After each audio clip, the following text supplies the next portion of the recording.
Преди всичко ти трябва професионалист счетоводител, който е безкомпромисен с сроковете и информацията, която достига до теб.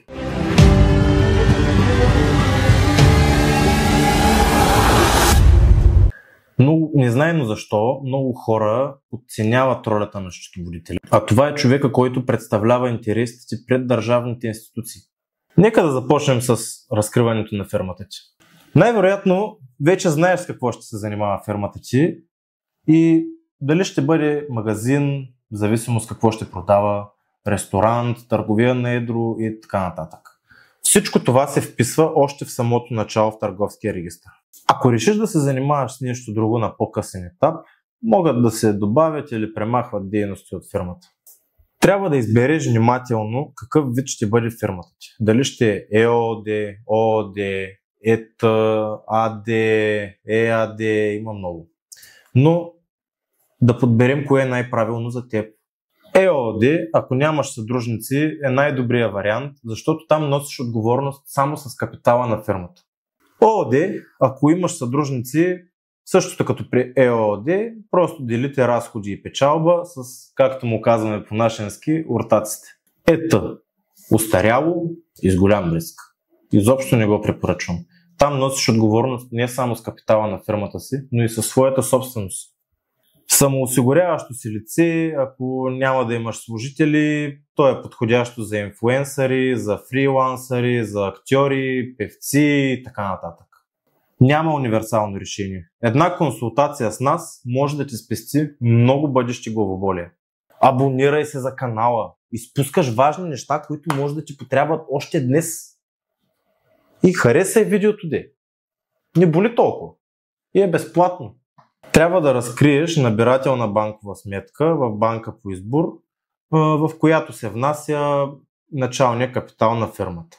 По принцип минимума е 2 лева, но ако смяташ да правиш инвестиции още в самото начало за машини, за транспортни средства, обекти и така нататък, то е хубаво да внесеш цялата сума, която ще ти трябва, защото иначе после трябва да го правиш чрез дарение на фирмата и общо взето се набиваш в очите на НАП още от самото начало. Така, вече имаме своята набирателна сметка и начален капитал. Оттам фирмата се регистрира в търговския регистър, като може да стане онлайн, малко по-евтино е с около 50 на лева, може да бъде и на място с набор от документи, който по принцип се подготвя от адвокат или от счетоводител. Принципно можеш да се справиш и сам, но не го препоръчвам. Нужните документи. Бележка за внесен капитал, която се издава от банката. Съгласие за приемане на управление и образец от подписа. Необходимо е да бъде нотариално заверен и подписан от управителя. Учредителен акт.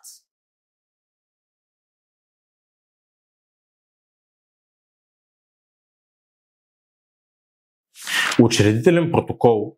Документът трябва да съдържа взетите решения от учредителното събрание и дневния ред на събранието.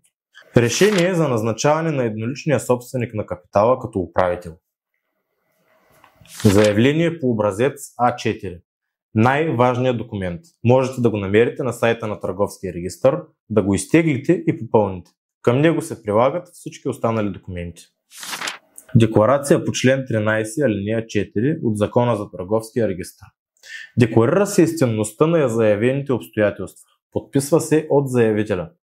Декларация по член 13 алинея 5 подава се от приносителя и се попълва само когато заявителя не представя документите лично в Търговския регистър.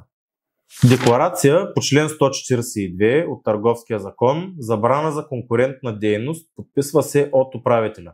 Декларация по член 141 алинея 8.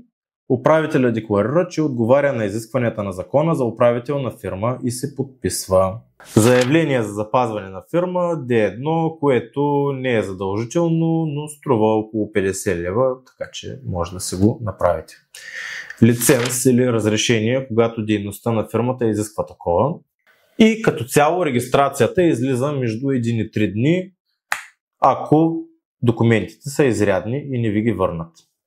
Така, след регистрацията, набирателната ти сметка трябва да се закрие и да се разкрие разплащателно.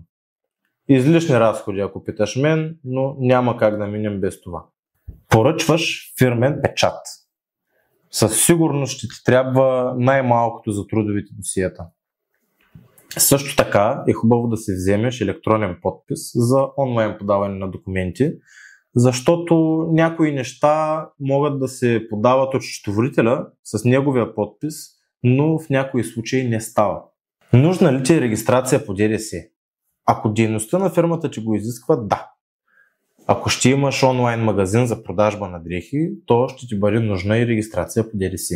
Но ако ще имаш физически магазин и няма да продаваш онлайн, тя само ще те усложни. Ако достигнеш прага от 100 000 лева, преди беше за последните 12 месеца, вече е за една календарна година, то тогава ще се регистрираш задължително, но все пак може да се избегне. Реален старт на дейността. Ако ще имаш физически обект, то тогава ще ти трябва регистрация на касов апарат, най-вероятно ще имаш нужда от табели, от стикери, ако имаш нужда от разрешителни, да кажем, от БАБХ, от РЕЗИ, от общината. Също така е хубаво да помислиш за СОТ и за фирма за изхвърляне на отпадъци, защото може да ти се стори странно, но е забранено да изхвърляш отпадъците си в контейнерите. Те са за гражданите.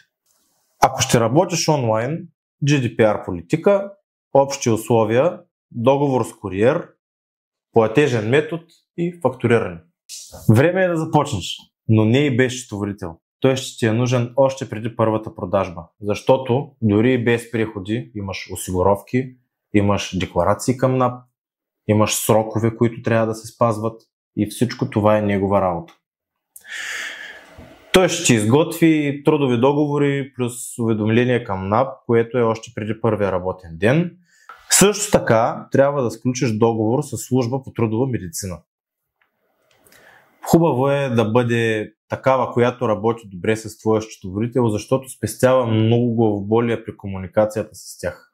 Има такива, които са доста по-тромави, а разликата между самите служби е между 50 и 60 лева. Стартирането на фирма не е трудно, ако знаеш какво правиш. Ако не знаеш, става скъпо. Осигуровки, фишове, графици, това са основните причини за глоби още в първите месеци.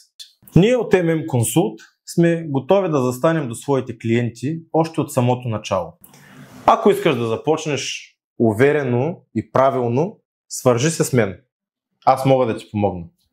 Ако ли не, желая ти успешен старт на бизнеса. Поздрави от мен и до следващия път!